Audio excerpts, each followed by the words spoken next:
पिंटुआ कमाई वॉइस में सौर से बोलने तो मारा की कोलरिया भाषा गई तुम्हारी माँ का हुक्की फोरो ए पिंटू कमाई कारे अरे नमन भी नहीं रे अरे तोरी माई का हुक्की फोरो पुप्पा आई लव रे तो फुप्पा का कन्या रे कहिए कि इतावा कहे तो नहीं इज्जत है रे हाँ तौरी करे नमन भी ना मानो रे दो गलवा अरे देख जब पर चढ़ल जाती गच दे नीचे हो जाएगी अरे मौका तो करे खींचा ना अरे हम मौका है तोरी माँ को हुक्की फोरो तो करे कि तोरी माई बाबू का खरीदल सौदा अपन मुंह नहीं खा देखा तो कच्चा टाव का बेटा अरे सुन ढेर अगर भी न ताई देखत है के आओ ये दुखरा नवा ऐसा कितने दुख न कितने गईला 2 मिनट में पूरा दुखवा खींच लिए हैं हाँ हाँ सौर से बोल ना तो बोलब रे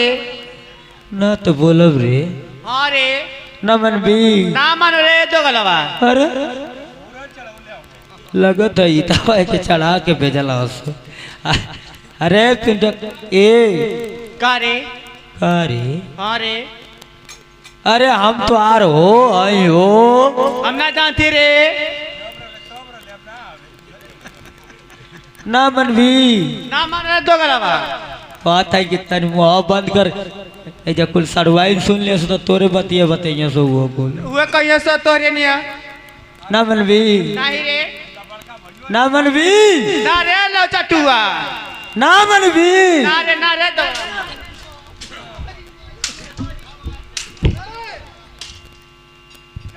अरे मर्दा बता नहीं बतावा इतना मारत हवा कहीं घाई घोष हो जा टूट फाट जा तो का करबा ए भैया बड़ा छटपटाता इलाई तो आ रिलेशन में कुछ लगे ले का अरे यार लगेले हमार का लगत है ई बतावा गांव घर का बात है अगर हम जाने किला माउत तारी फुआ कलई आज मारे तो गला कितना मारी लो चटुआ का बेटा मारे रगत पिए ना मार माई हो आई बाप हो बा अरे मर्दवा तो नहीं मर जाई कहीं मार दे भाई सही तो ऐसे मेहरारू के नाम मारल जला माने दौड़ के हम ही के समझावत हवा इतई में के ना बता सकत हवा ए या देख हम आहू के मर्दे संग उल्टे सीधे बोले ले तू तो वो के समझावा पहले अरे यार तो रुको तो कैसे कर कैसी नियर जबान चलते कर मार तो गला मार पीने भैया को बोला तो जेल में बनवाई बाहर है तो गला अरे माई ओ माई अरे मर्दवा तो नहीं एकदम मने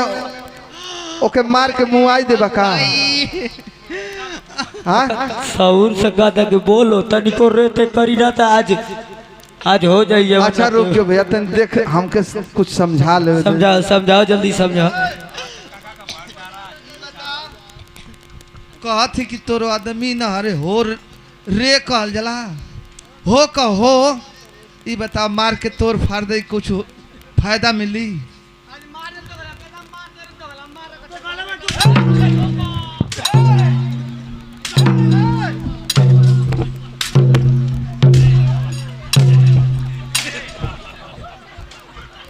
ई बता तोर दिमाग खराब है क्या बोलो ई बताओ ओके तो ओके संगवा हमहू के मारत हुए अरे भैया लगब मारे बहने ना दिमागवा सही हो जाए गलती हो गई दो प्राणी के बीच में जे हिताई देखा झापड़ पाई जाए आई बताओ हमके तो हमके है सबके पूरा सब गलती करी बा ओकर नहीं की गलती है हितावा पीछावा से चढ़ावत हो सो कि गरिया ऊ काहे के चढ़ावे ओके कहाँ समझ में आई हम जानत नहीं आई मोटका करी नैहर का आई हाय साधु भैया उ साधु है तब कि सवादु मतलब साधु साधु सब कहला सब कहेला ना बढ़िया आदमी हो विचार बहुत बढ़िया करिए मती साधु राम रही अरे भाई बात सही है लेकिन सब एक तारना होला ए भैया सुना हाँ बोलो देखा ओके समझावे दया आखिर मार देबा बिगड़ जाई आ तोर परिवार ना मतलब मेहरारू ना ऐसा ना करे के चाहिए एकर मत ऐसे जताओ था आदमी कहला कि तोहारा अर्धांगे नहीं है ना तेकर का मतलब कर कि आधांगवा कटवाई ले। अरे ना यार कहले से कटवा थोड़ो जाई लेकिन कहाऊ था आधा अंग का मालिक हो ले ना ई अर्धांगिनी तोहार है। तोहरी कहला का मतलब ये बा कि आधा कटवा ले जब चाहिए तो ना कटवौले के बाद ना प्रेमता होके चाहिए भाव होके चाहिए प्रेम से भाव भाव कम बात सुनत नहीं का अरे अरे तो गला वाला हुपियन हर फेन हुए मर्दवा हमहू के संगमा मार के नहीं भाव बताओ तरह नहीं है ना भाव ऐसा ही पीट के रद कदा भाव हो गई कहती कि समझावे था हमके तनी ओके समझा समझा।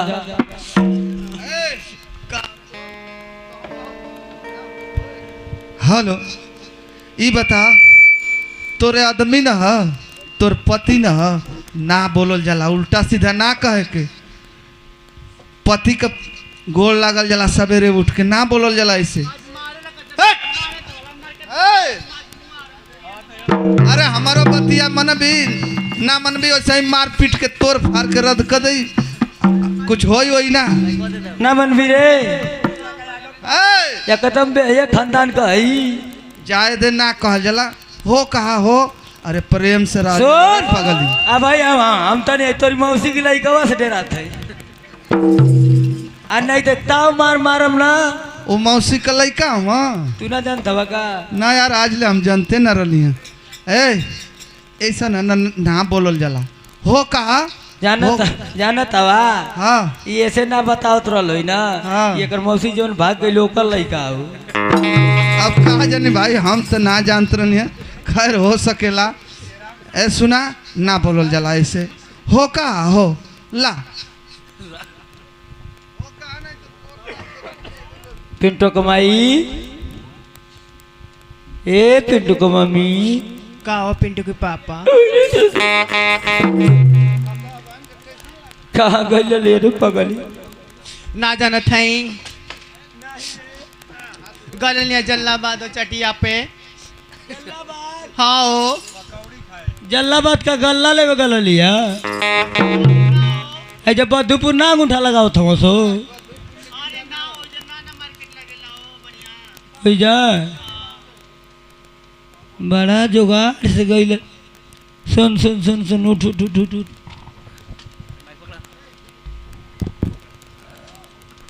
तो क्या कहल चाहती बता दन तो कहतई हाँ हाँ एगो हमारा काम करे के बजी एगो घर कह 200-400 कह दे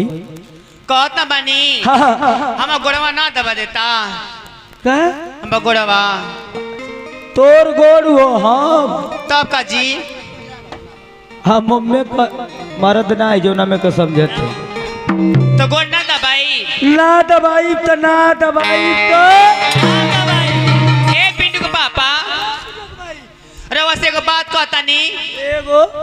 हाँ का असली बाप का बेटी हो खा अच्छा तो तोरा से गोड़ दबवा के कल करब री साला देखो हमारा बात सुन ले वीडियो कमाई का हो पिंटू के पापा अरे साले ससुर के दामाद होई तो तोर गोड़ ना दबाई बा ना दबाई रे ए पिंटू के पापा बोले वीडियो कमाई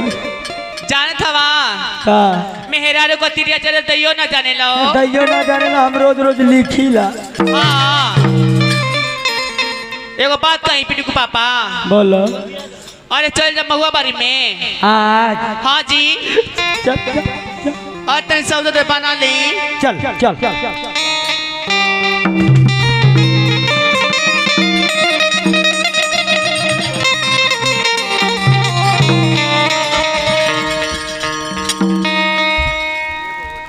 ए पिंटू के पापा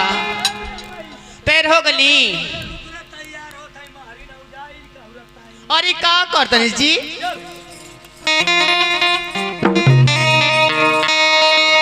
हो गली एकदम रेडी बनी एकदम टेप है अरे महुआ बिना नवा न जाइबे आ देवरा के संगवा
माई हो माई।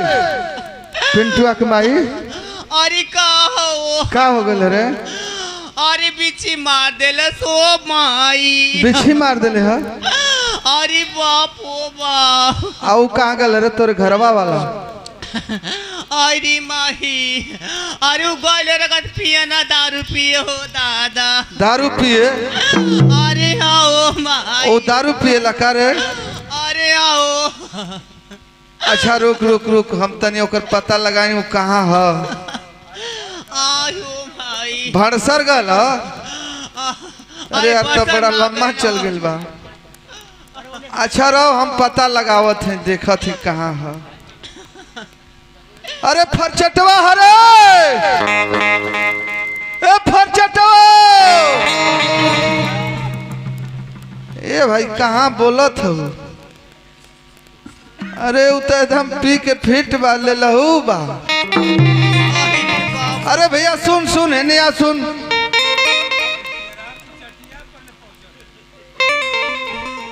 ए फरचटवा अरे यार कैसे तू बोलत हवे? होश में ना आवे का? निपसा में कि नशा में? अरे यार तना इतना इतना तू पिए ले हम तो जानते ना रही भाई। ये अंग्रेज ना ये तो के लेवे आए। हाँ अरे यार मने आई करत हवा तो आर ना ये देखत हम तो के लिए लो। ए भैया को बात कहीं सुना तू तो एकदम फिट बढ़ा। अरे घर का बात कर कमर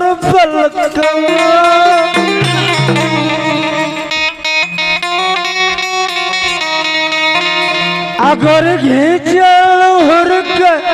पनिया तगर का झूला झूलिया। गोरी के पातर कमरा बाला कालिया गोरिया के देन और के पनिया गोरी के डोले डोला दे आगा। गोरी के पातर कमरा बाला कालिया गोरिया के देन और के पनिया दादा मारे डोला दे।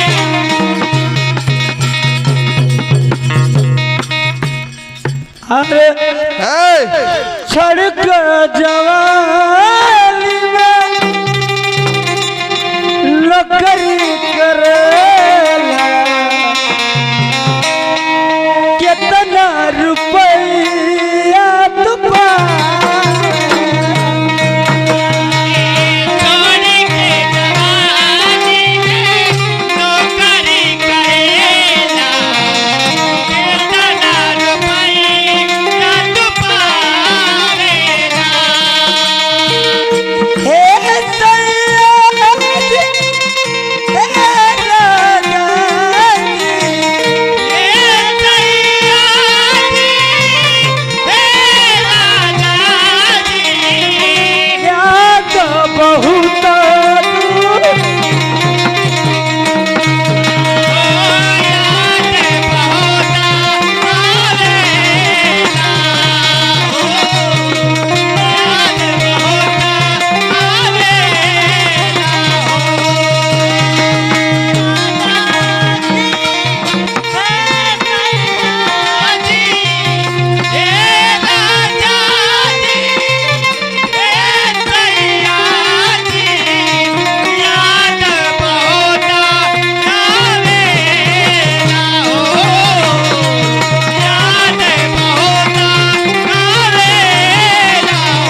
हाई देखल जाई हमारे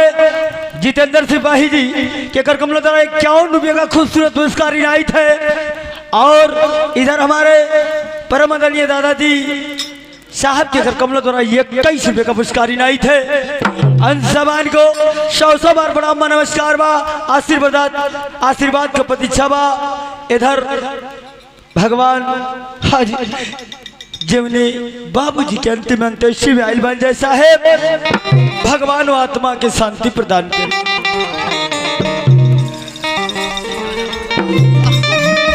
ए भैया कहाँ गिला हो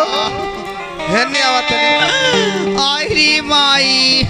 तनी चुप रह तनी बर्दाश्त कर अरे मदवा इतना ना पियल जला यही से न तोर मेहरुआ इथु कर ले झगड़ा रोज करी हाँ चल जाइए बिना पूछले जे चले हो दना चट्टी ले काम वाली बात करो मेरा के बारे में बर्बाद कर दोगे हाँ सही बात है काला में दिक्कत लगत है ए भैया ये बतावा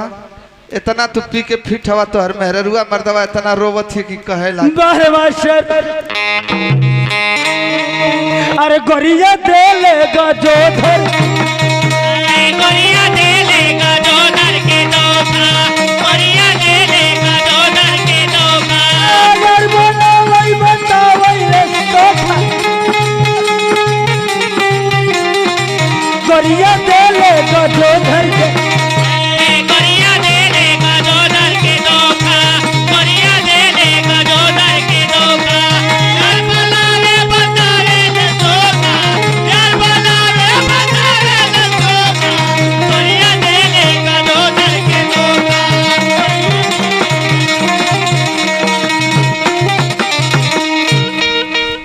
आहिरी माई ए भैया अरे सुन मर्दवा तो नहीं का अरे तनी तू पटो रे तनी पटो तनी बर्दाश्त कर अरे पूरा फाटे कहत ही ना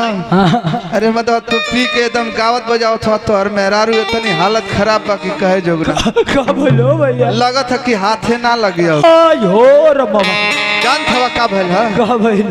अरे मदवा के बिछी मार देले आई हो दादा हे भैया के नहीं आओ इतना रोवत थी इतना क्यों करे रोले बन के पता ही झर के नहीं आओ अरे घरावा जइबा घरावा में देखबा तब ना ये पिटो कमाई आहिरी माई हाँ माई मिलती माहुरावा हाँ खाई लेती हो माई आमाई मिलती मारुतिया आवही में अरसी जाई तेरा माई अरे मर्दवा तना एकदम पागल हो कि हाफ हवे ई बता ओके तो बिछी मरले रोवत है तू काहे इतना रोवत है हम से इतना प्यार करिया इतना प्यार कर ये इतना प्यार कइला कि जब उ रोवेला त हमर करे जब पानी छोड़े लगेला इतना मानेला औरी का आई बता कि रोवत है कि माई हो माई मिलती महुरावा खाया तू रोवत है कि माई हो माई मिलती मरुती ये ई का यही तरह रोवत है हाँ फब कि पागल है यार मर्दवा को तो कुछ समझ में ना आवेला कुछ महुरवा तोरी समझ में क्या अगली की मारुतिया का हाँ माई तो हरिए को किया आप भागिनी जहान वाली हो अमाई तारी आँखों आगा मिला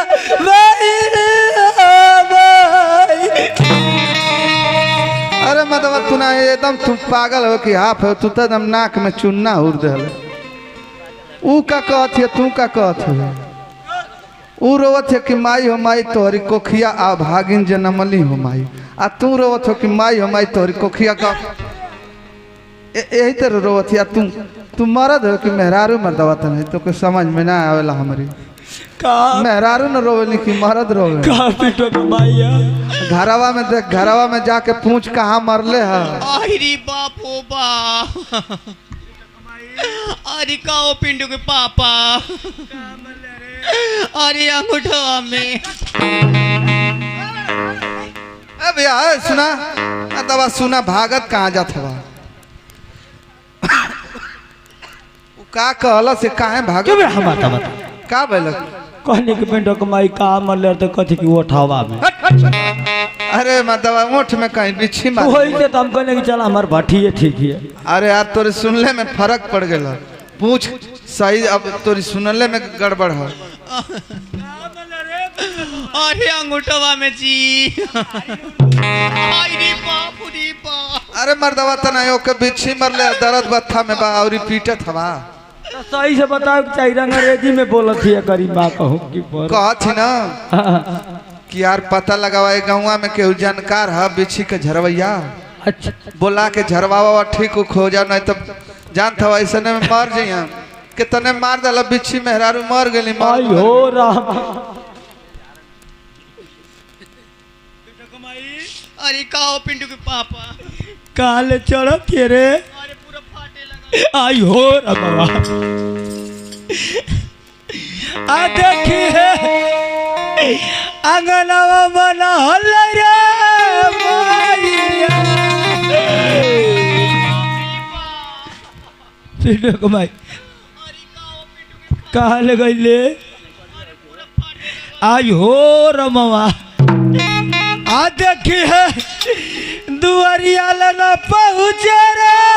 मारिया करे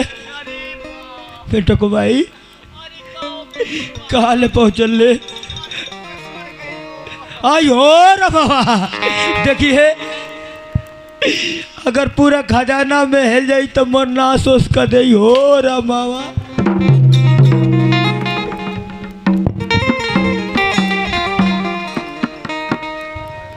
आई देखल जाई कहल जाला ये मास्टर कि सलाम उनको है भी मेरा जो एक जग की सृष्टि को रचाए और सलाम उनको भी है मेरा जो ये भारत का संविधान बनाए और सलाम उनको भी है मेरा जो हम लोगों को बुलाकर ये भीम साहब के तरफ से 51 रुपये का पुरस्कार इनायत है। ये पार्टी उन सामान को बार बार नमस्कार प्राप्त करती है, आशीर्वाद का प्रतीक्षा बा।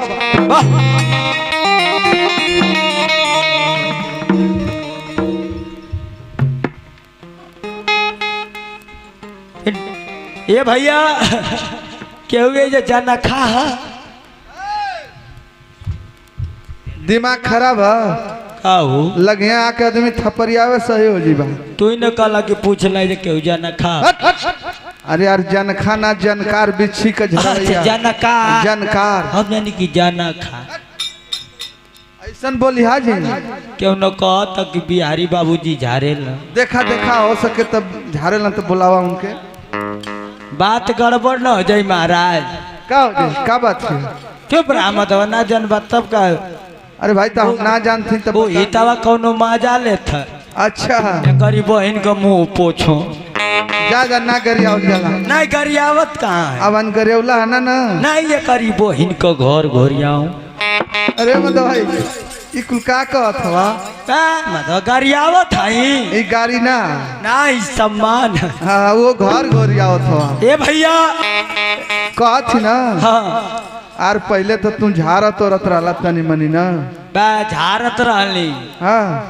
ना बताई जाएगा। अरे यार बतावा बतावा ना बतेबा कैसे कमवा हो बिच्छी मार दले अब मर जी बस मेहरारू से हाथ धो जीबा झारत रहले है ईश्वर भैया बैठल है हाँ हाँ यही के एगो सड़ुआई नहीं ले पूरा आफत रहे यार आफत ना रहे वो असाफत रहे हाँ आफत रहे आ वही में भी छिमारी देते बा आ झारे के तो हम जनली ना झारी देहली हाँ साली पूरा मंतरिया लेके नैहर चल गई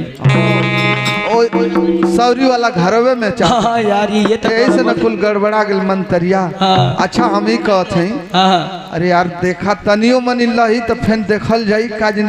लही जाए ठीक बा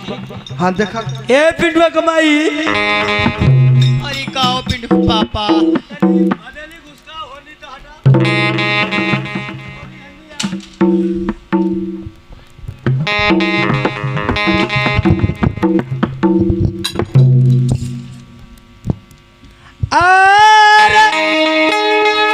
गोया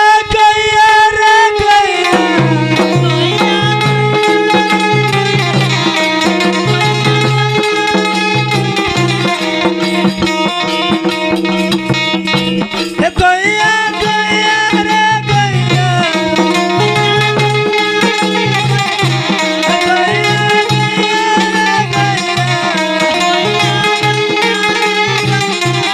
बिछिया मार के पर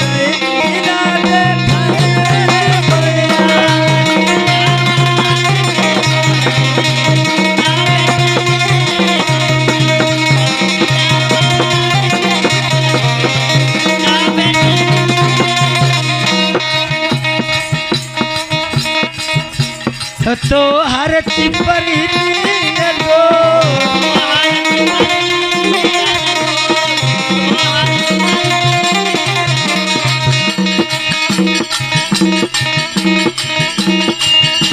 हो तो हर चिपरी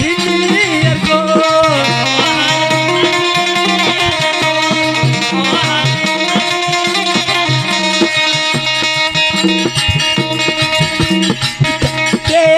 चारी ओर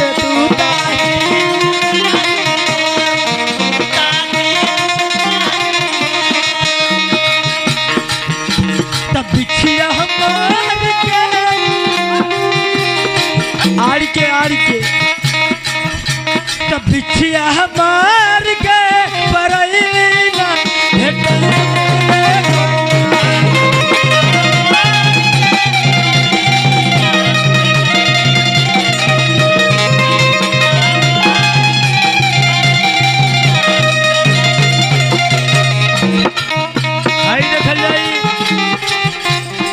साहब के कर कमला द्वारा 21 रुपये का पुरस्कार समझ में ना लगी रिवर्स करे कल कि कैसेट से करे कल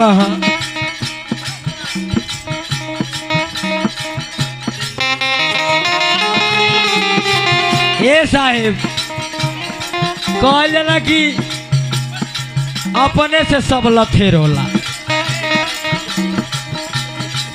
जनली और इतिहास में प्रमाण है कि जे कोई दूसरा से हारे ना हार गईले अपने से। तो हमारे सिपाही जी के कर कमला द्वारा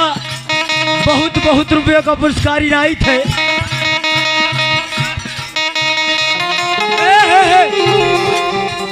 कितनी है न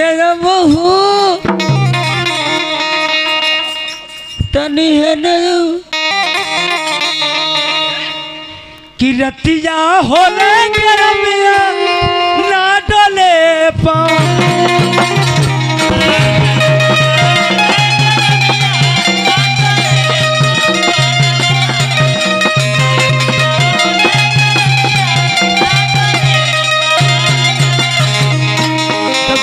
हमार के परई ना देखे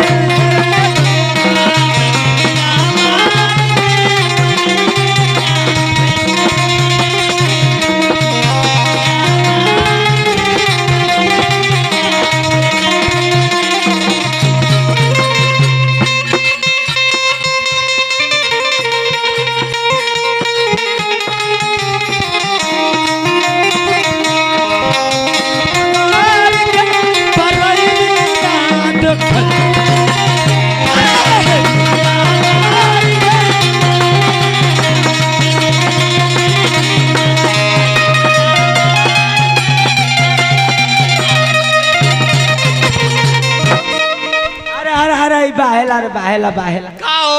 अरे बाहेला रे कहले रही ना का कले रही रे तोरा से कहले रही ना असल बाप का बेटी हो कब तो से गोर दबवा ले के देखल के आज सब कोई देखला सब कोई तोरी का हो आई जितेंद्रो भैया देखल आइयो देखला तभी तोरी विभाग का आदमी हो सब लोग देखल ऐसे का कहता हो एक को आदमी ना देखले हो ए बाबू गोर दबैला ना हां देखा कहता ओकर का विश्वास है गुरगुजी आदमी का जे खरवोट होई वही को मानने होई सुने को हमार बात बोलाओ ए हमर रानी तू कहलू कि मौसले बाप का बेटी हो तो से गोड़ दबवा ली। कले रहनी गौर फरमाइएगा दोस्तों, हम हऊ कल रही मौसले ससुर का दामाद हो तो तोर गोड़ ना दबाइबे। आ मान ले दवाई देली तो का भइल, दोनों बतिया तो तोरी बपवे पर पड़ल, केवन मोरी बाप पर पड़ल है। लेकिन कैसे मास्टर ए छोटकी आज बेटी नहीं है जा छोटकी